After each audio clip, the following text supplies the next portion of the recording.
Good morning BCom second year students. Income tax की class में आपका स्वागत है। आज हमारा टॉपिक जो चैप्टर नंबर पढ़ रहे थे हम रेजिडेंशियल स्टेटस का, उसमें हम पढ़ रहे हैं। एक क्वेश्चन और दोबारा से देखते हैं।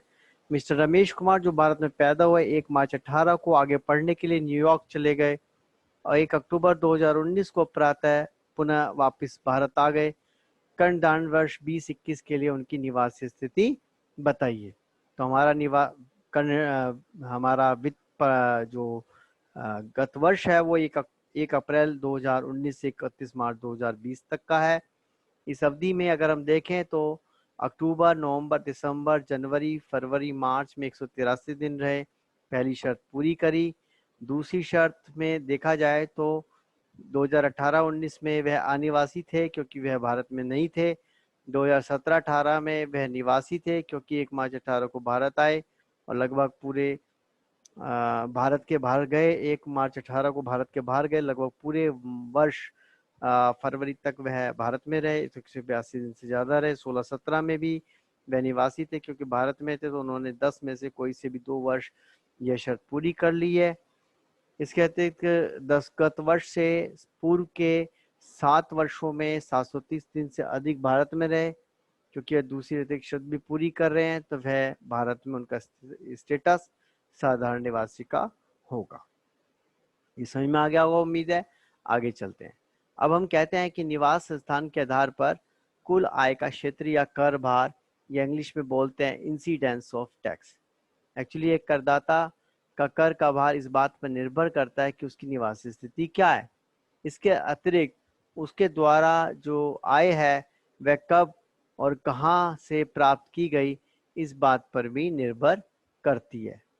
तो धारा 5 उपधारा 1 में बताया गया है, एक साधारण निवासी की दशा में एक निवासी को गत वर्ष में अर्जित सभी आय पर कर दिया जाता है। अगर हम आय को के बारे में देखें तो भारत में प्राप्त या प्राप्त समझी जाए, भारत में उपार्जित या उदय मानी जाए, भारत के बाहर उपार्जित या उदय मानी जाने वाली आय अर्थात अन्य विदेशी आय, इन सभी आय मतलब एक साधारण, इसका अर्थ है एक साधारण निवासी के द्वारा पूरे विश्व में कहीं से भी वो कमाएगा तो वह भारत में कर देने के लिए उत्तरदायी होगा।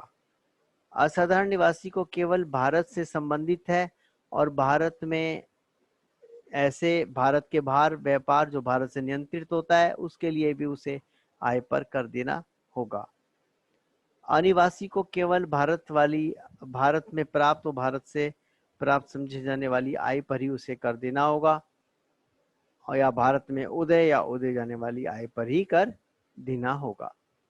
अब अगर हमने एक वर्ड यूज किया यहाँ पर, इनकम रिसीव्ड और deem to be received in India, इसके लिए पहले हम समझ लें इंसिडेंस ऑफ टैक्स का ये टेबल समझ लें। हमने कहा कि हम आय को 5 भागों में देखते हैं। इनकम रिसीव्ड और deem to be received in India, Bharat में प्राप्त या प्राप्त की गई समझे जाने वाली आय। ये आपका स्टेटस कुछ भी हो, टैक्सेबल है और टैक्सेबल है।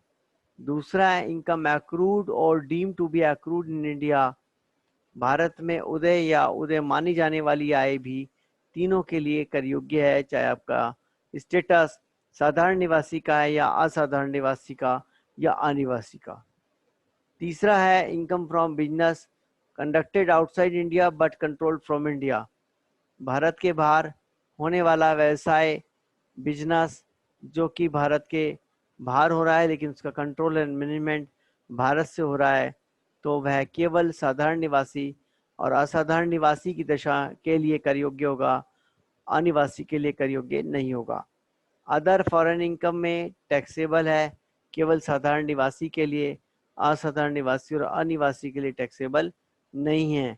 Pass and tax income brought into India, ये साधारण निवासी के लिए भी टैक्सेबल नहीं है, असाधारण निवासी के लिए भी नहीं है और अनिवासी के लिए भी नहीं है। तो यहाँ हमने बोला है कि भारत में प्राप्त या प्राप्त मानी जाने वाली आय, तो प्राप्त होने से मतलब क्या है ये समझिए। भारत में प्राप्त होने से मतलब है पहली बार प्राप्ति से है। भारत में प्रथम बार आय कब प्राप्त हुई, किस स्थान पर प्राप्त हुई, यह बात महत्वपूर्ण है। इसलिए अगर वह भारत में प्राप्त हुई तो यह भारत में अर्जित मानी जाएगी। दूसरा है भारत में प्राप्त हुई समझे जाने वाली आय। इस आय से तात्पर्य उस आय से है जो वास्तव में प्राप्त तो नहीं हुई है, परंतु आयकर अधिनियम के अनुसार वह प्राप्त मानी जाएगी। जैसे कि एक कर्मचारी के रिकॉग्नाइज प्रोविडेंट फंड में जो एनुअल एक्रीशन होता है, जो वार्षिक वृद्धि होती है, वह भारत में कर योग्य होगी। एक प्रमाणित रिकॉग्नाइज प्रोविडेंट फंड में अगर कोई ट्रांसफर्ड बैलेंस होगा तो वह भी भारत में प्राप्त किया माना जाएगा। इसी प्रकार से भारत में जो टीडीएस होता है, टैक्स डिडक्टेड एट सोर्स है, वह भी कर चूंकि कर की कटौती की गई आपके आय में से, तो वह भी भारत में प्राप्त मानी जाएगी। इसी प्रकार से यदि किसी भारतीय कंपनी द्वारा लाभांश घोषित किया गया तो वह जिस वर्ष लाभांश घोषित किया गया है उस वर्ष प्राप्त माना जाएगा, चाहे बेशक उसका भुगतान अगले वित्त वर्ष में किया गया हो। हमने दूसरा बोला इनकम अक्रूड और deem to be accrued in India.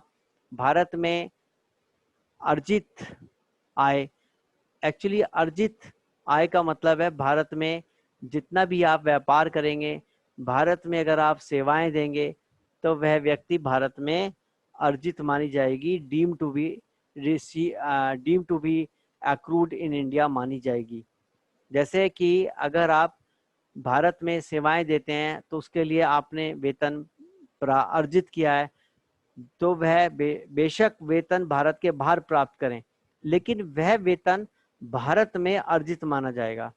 इसी प्रकार से एक प्रकार जो सरकारी कर्मचारी हैं जो भारत के बाहर भारत सरकार सेवा सर्विस पे जाते हैं, भारत के बाहर सेवाएं प्रदान करते हैं, उन्हें वहां वेतन मिलता है, तो यह वेतन भी भारत में उदय माना जाएगा। तीसरा है भारत सरकार द्वारा जो ब्याज की देय राशि है, चाहे वो भारत के बाहर दी जा रही है लेकिन भारत में अर्जित माना जाएगा। अब हमने ये कर दायित्व समझ लिया है। इस कर दायित्व की इंपॉर्टेंस को दोबारा से समझ लीजिए। भारत में प्राप्त या प्राप्त मानी जाने वाली आय कर योग्य है तीनों के लिए। भारत में अर्जित या अर्जित माने जाने वाली आय तीनों के लिए कर योग्य है।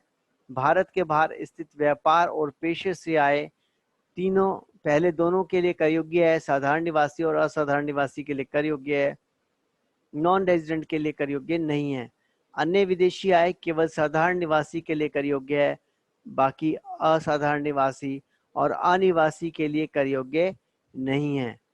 गत वर्ष से पूर्व के वर्षों में अर्जित आय भारत के बाहर से प्राप्त आय जो गत वर्ष में भारत लाई गई किसी के लिए भी कर योग्य नहीं है।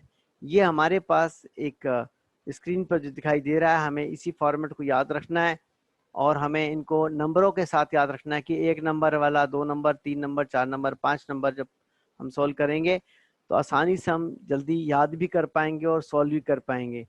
पहले और दूसरे तीनों के लिए कर योग्य हैं, तीसरा केवल पहले 2 के लिए कर योग्य है, चौथा केवल पहले के लिए कर योग्य है और पांचवा किसी के लिए भी कर योग्य नहीं है। उम्मीद है आपको समझ में आ गया होगा। Thank you very much.